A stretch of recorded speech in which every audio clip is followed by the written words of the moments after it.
सोमवार के दिन जो अमावस्या पड़े वो सोमती अमावस्या कहलाती है।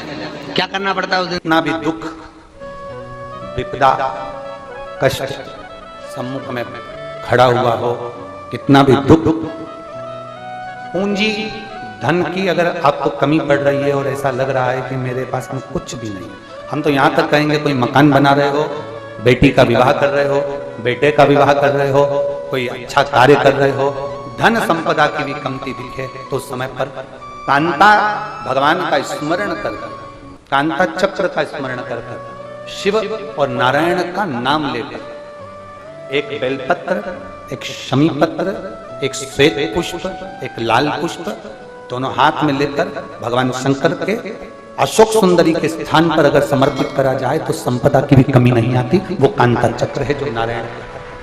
यहां तक शिव महापुराण की कथा कहती है, अगर कोई विद्वत ब्राह्मण ने आपको बताया है कि आपके घर में पितृदोष है, कोई विद्वान ब्राह्मण ने बता दिया कि आपके घर में काल सर्प दोष है, कोई विद्वान ब्राह्मण ने बता दिया कि आपके यहाँ पर ये वास्तु दोष है और इस दोष को मिटाना जरूरी है, कोई ने आपको बताया, उस समय पर हमें घबराना नहीं, उस समय में घबराने का क्रम नहीं है। कहते हैं पीपल का जो जल झड़ता है पीपल के वृक्ष से, आप लोगों ने कभी देखा है कि नहीं देखा वो हमको नहीं मालूम। कितना भी अगर कोई वास्तु दोष बता दिया, पितृ दोष बता दिया, काल सर्प दोष बता दिया, कितना भी अगर कोई दोष बता दे तो पीपल का जो जल वृक्ष में से झड़ता है, कभी कभी आप उसके नीचे हाथ रखकर देखना, थाली रखकर देखना, उसमें पत्थर पर देखना तो वहां पर भी पानी के निशान आपको मिलेंगे, बूंद के निशान मिलेंगे। मात्र उस पीपल के वृक्ष के जल की एक बिंदी, एकमात्र बिंदी, शंकर भगवान का जो शिवलिंग है जलाधारी है, चरण है, गणेश कार्तिक का स्थान है, अशोक सुंदरी का स्थान है और प्रत्येक जलाधारी में से पानी बीच में से आकर नीचे की ओर गिरता, नीचे की ओर गिरता। आप लोगों के स्मरण में हमने पहले भी बताया कि राइट में किसका स्थान है? गणेश जी का, लेफ्ट में कार्तिक के, बीच में अशोक सुंदरी। ये क्या है? पार्वती जी का हस्त कमल शिवलिंग, और ऊपर से जो जल एक एक बूंद शंकर जी के शिवलिंग पर गिर रहा है वो शंकर जी की 5 लड़कियां जया, विषहरा, शामलीवारी, दौतली और देव, शंकर जी की 5 लड़कियों एक एक बूंद पानी शिव जी पर गिरा। जहां जल नीचे गिरता है उस स्थान से जहां तक जल बहकर जा रहा है उस स्थान तक 33 कोटि देवताओं का स्थान, 33 कोटि देवताओं का स्थान। अब जहां पानी आया, जहां नीचे गिरा, उसके बीच में जो स्थान होता है, आप लोगों ने देखा है कि नहीं देखा? जिनने देखा है जरा हाथ उठाओ। ये पानी जैसे यहां तक आया और यहां के बाद नीचे गिरेगा तब वो नाली के माध्यम से बाहर जाएगा, तो जितनी दूर यहां से वो नीचे की ओर जो गिर रहा है, यहां से वो नीचे की ओर जो पानी जा रहा है, ये जो स्थान होता है ये हमारे 3 दोषों को निवारण तुरंत कर देता है। एक हमारा पितृदोष, एक हमारा काल सर्प दोष और एक हमारा वास्तु दोष का निवारण ये तुरंत। और ये तो हमने केवल आपको शिव महापुराण के माध्यम से बताया कि ये 3 दोष का निवारण कर देता है, पर यदि कभी आप ध्यान से लिंग पुराण को पढ़ेंगे, आप यदि लिंग पुराण को पढ़ेंगे और गीता प्रेस गोरखपुर की लिंग पुराण को लाकर यदि आप पढ़ते हैं, या गीता प्रेस गोरखपुर की शिव अंक को भी आप अगर पढ़ेंगे,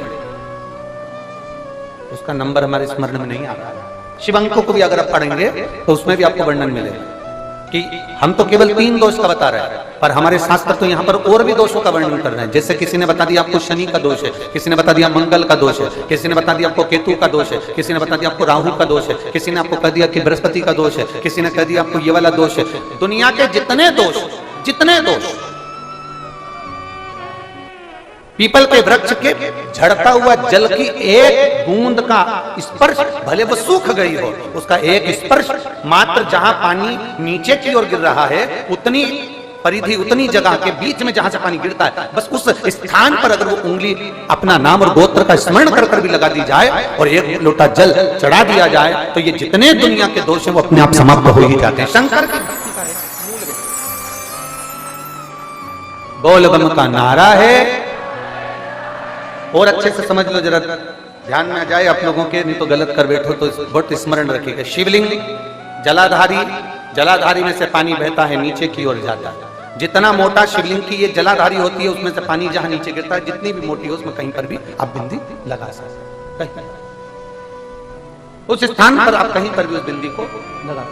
कोई कह दे तुमको कि तुम्हारा मंगल गड़बड़ है, कोई कह दे तुमको तुम्हारा राहु गड़बड़ है, कोई कह दे तुमको तुम्हारा केतु गड़बड़ है, कोई तुमसे कह दे तुम्हारा बृहस्पति गड़बड़ है, तो समझ लेना कि हमारे ग्रह की दशा को सुधारने के लिए ये जो स्थान है, बस उस स्थान पर एक बिंदु एक। अब आज के जमाने में आपने देखा होगा, जब से आप शंकर जी को जल चढ़ाना प्रारंभ करें, जब से आपने शिव महापुराण की कथा सुनना प्रारंभ करी, तब से आपने सुना होगा कि कोई भी अब ज्यादा आपको सुनने को नहीं मिलता कि वास्तु दोष हो गया, कि पितृदोष हो गया, कि कालसर्प दोष हो गया। इसके पहले का जो समय था, उस समय किसी को भी पत्रिका दिखाओ, किसी के पास भी जाओ, वास्तु दोष, कालसर्प दोष, पितृदोष, ये सारे दोष चलते रहते थे। पर तुमने जो एक लोटा जल शंकर भगवान को समर्पित करा, तुम्हारा चढ़ा हुआ जल उसी स्थान से नीचे गिर रहा है जहां हमने बिंदी लगाने का बताया, वहां से नीचे गिर रहा है, तो तुम्हारा दोष जल चढ़ाते चढ़ाते अपने आप वो दोष समाप्त होता चलेगा। सारी समस्या का हल एक लोटा जल। आपके घर में पितृदोष है, आपको ऐसा महसूस होता है, आपको लगता है, तो किसी भी नवरात्रि के पहले जो अमावस्या पड़ती है, मान लो अपन अमावस्या पड़ी, आप एक अंदाजा लगाइए, तो जिस दिन अमावस्या रहे उस दिन चावल की कटोरी में एक कपूर का टुकड़ा रख दीजिए महाराज, छोटा सा, और कपूर का टुकड़ा रखकर उस कपूर को दरवाजे के बाहर कटोरी में ही, चावल रखी हुई कटोरी में ही उसको पितरों का स्मरण कर कर जला दीजिए।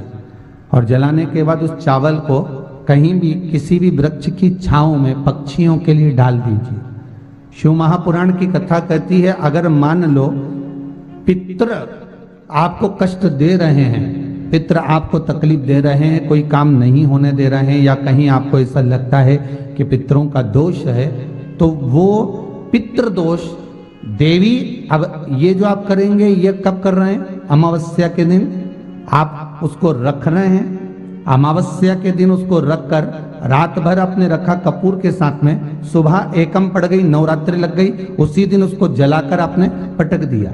अर्थात उससे देवी और पितृ इन दोनों का आशीर्वाद जो प्राप्त होता है, तो घर में से पितृदोष समाप्त होकर लक्ष्मी की वृद्धि प्रारंभ हो जाती है, कार्य में सिद्धता आ जाती है। मान लो अगर पितृदोष है तो करो, नहीं है बड़े अलमस्ती से रहो, तो ये पितृदोष का स्मरण। तो यहाँ शास्त्र कह रहा है कि पितरों का जो लोक होता है, पितर जो लोक होता है, उस पितृलोक में 64 योगिनियां प्रवेश नहीं करती। जैसे सोमती अमावस्या, कौन सी अमावस्या? सोमती अमावस्या। सोमवार के दिन जो अमावस्या पड़े वो सोमती अमावस्या कहलाती है। क्या करना पड़ता है उस दिन? पीपल के पेड़ की परिक्रमा करो, या तुलसी की परिक्रमा करो, या पूजन करो, पाठ करो, कुछ भी करो, पर सोमती के दिन दान करो, पुण्य करो, सत्कर्म करो, भजन करो। तो सोमती अमावस्या का विधान इतना शास्त्र क्यों कहता है कि सारी अमावस्याओं में प्रबल सोमती अमावस्या है? शनिचरी अमावस्या से भी बड़ी अमावस्या सोमती कहलाती है हमारा। तो कहा उस दिन सारे जितने भी ग्रह हैं, जितने भी ग्रह, सारे ग्रह चंद्रदेव के साथ मिलकर भगवान शंकर की आराधना में डूबते हैं, और भगवान शंकर की आराधना में डूबते हैं तो उस दिन जो किया हुआ दान पुण्य सत्कर्म है वो हमारे, आप लोगों को मालूम होगा, पितरों की 3 गतियां, पितर, आहुत, वासुक। कितने? 3। गर्भ में जो चले गया आहुत है, कुमारी अवस्था में गया जिसकी शादी नहीं हुई, आहुत। पितर अधोगति में अचानक बहुत सारी तमन्ना थी, बहुत कुछ करना चाहता था और अचानक चले गया, मर गया, पितर गिनती में आ गया। वासुक जो एक्सीडेंट आदि, फांसी, सुसाइड, वासुक। 3 शास्त्र कहता है सोमती अमावस्या के दिन ये तीनों आहुत, पितर, वासुक, जहां पर घर की कुल की माता पीपल की परिक्रमा करती है, या तुलसी की परिक्रमा करती है, या पूजन करती है, या दान करती है सोमती अमावस्या के दिन, तो ये तीनों को उसका भाग प्राप्त हो जाता है और तीनों तर जाते हैं। फिर उनको पिंड की जरूरत नहीं पड़ती महाराज, उनको तर्पण की जरूरत नहीं पड़ती। इसलिए सोमती अमावस्या का क्रम हमारे हिंदू धर्म में ज्यादा वर्णित किया है। एक बेल का फल लीजिए। क्या लेना है?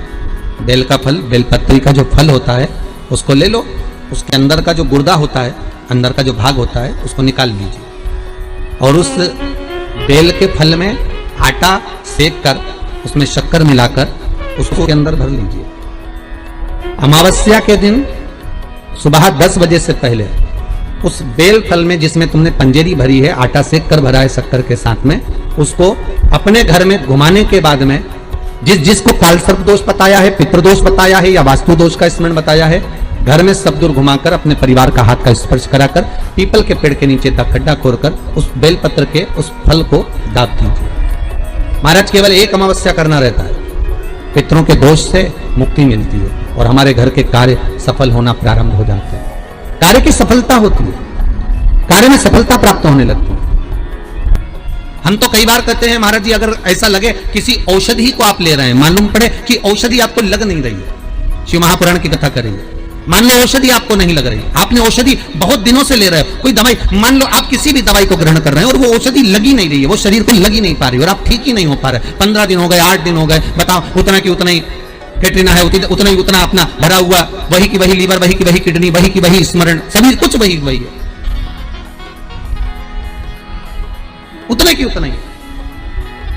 बीपी भी ऊंचा नीचा चल रहा है पर लेवल में नहीं आ रहा, शुगर भी लेवल में नहीं आ रही, तो प्रयास करा करो महाराज, बेलपत्री के फल का जो गुर्दा है, अंदर का जो भाग है फल का, उसको पानी में गला लीजिए और प्रदोष की प्रदोष, कम से कम प्रदोष नहीं हो और बीमारी जरा दवाई लगी नहीं रही हो तो बिना प्रदोष के भी कर सकते हो, उसको पानी में गलाइए, आधा घंटा पानी में, जैसे आपको सुबह मंदिर जाना है 10 बजे, तो सुबह स्नान कर कर कम से कम 6:30-7 बजे उसको पानी में गला दीजिए और उस बेले के फल का गुर्दा से गला हुआ पानी शिव जी को ले जाकर समर्पित कर दीजिए। महाराज उस पानी में से थोड़ा सा 1 चम्मच पानी शिव जी पे चढ़ा हुआ लेकर आ जाइए। उस पानी को जो बीमार व्यक्ति है उसको औषधि देने से पहले मात्र आधी चम्मच से भी आधा चम्मच उसको दे दीजिए। भगवान शंकर का श्री शिवाय नमस्तुभ्यम का जाप कर कर उस पानी को देने के बाद अगर आप औषधि देंगे तो ये पक्का है कि औषधि अपना कार्य करना प्रारंभ कर देगी और वो स्वस्थ होना प्रारंभ हो जाएगी।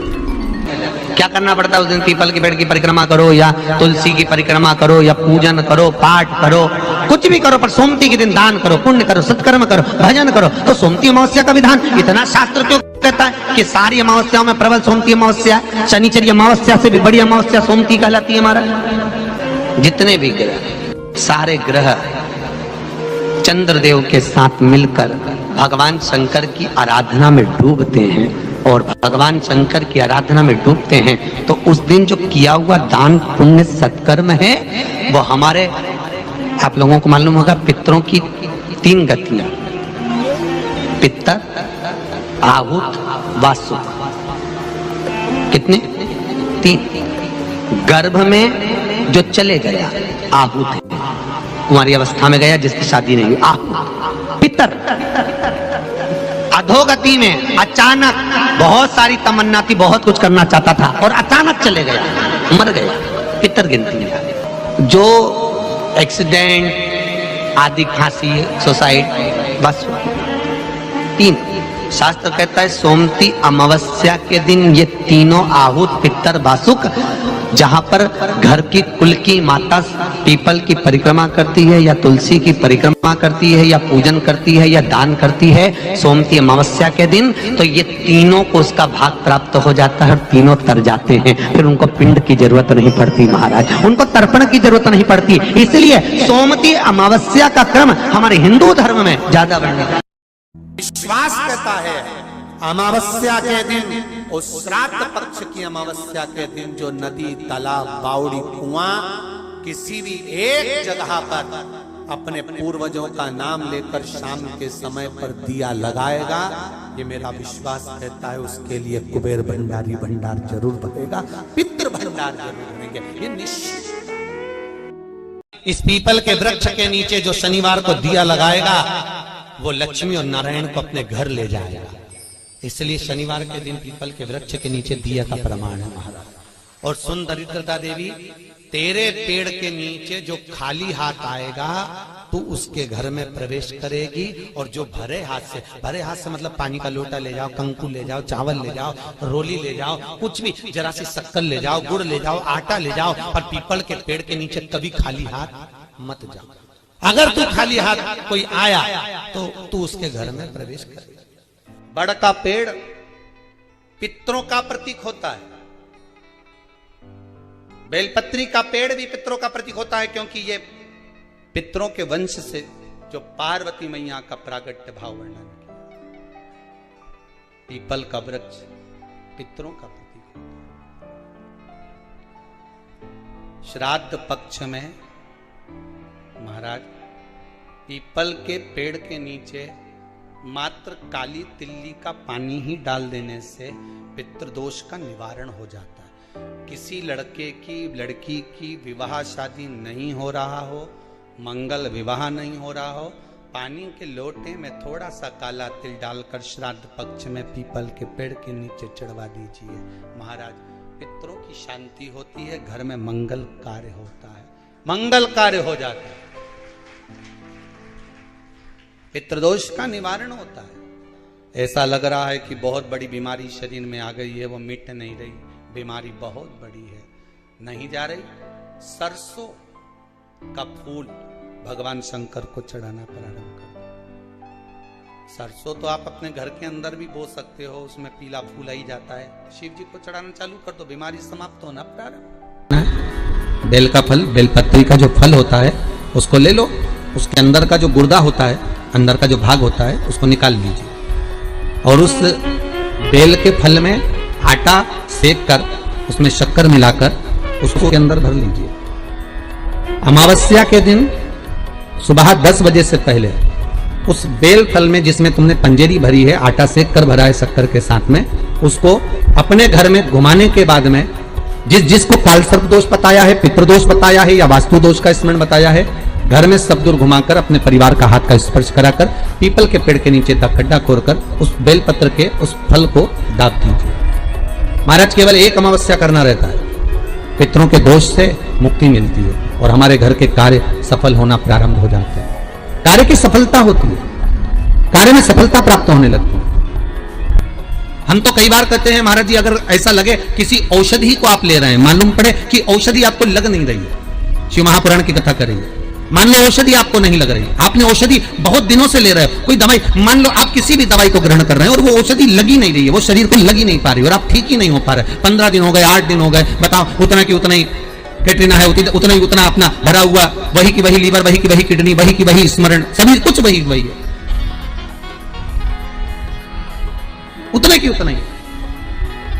बीपी भी ऊंचा नीचा चल रहा है पर लेवल में नहीं आ रहा, शुगर भी लेवल में नहीं आ रही, तो प्रयास करा करो महाराज, बेलपत्री के फल का जो गुर्दा है, अंदर का जो भाग है फल का, उसको पानी में गला लीजिए और प्रदोष कम से कम प्रदोष नहीं हो और बीमारी जरा दवाई लगी नहीं रही हो तो बिना प्रदोष के भी कर सकते हो, उसको पानी में गलाइए, आधा घंटा पानी में, जैसे आपको सुबह मंदिर जाना है 10 बजे, तो सुबह स्नान कर कम से कम 6:30-7 बजे उसको पानी में गला दीजिए और उस बेले के फल का गुर्दा से गला हुआ पानी शिव जी को ले जाकर समर्पित कर दीजिए महाराज।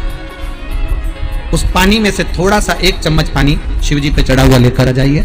उस पानी को जो बीमार व्यक्ति है उसको औषधि देने से पहले मात्र आधी चम्मच से भी आधा चम्मच उसको दे दीजिए। भगवान शंकर का श्री शिवाय नमस्तुभ्यम का जाप कर उस पानी को देने के बाद अगर आप औषधि देंगे तो ये पक्का है कि औषधि अपना कार्य करना प्रारंभ कर देगी और वो स्वस्थ होना प्रारंभ हो जाएगी, वो स्वस्थ हो।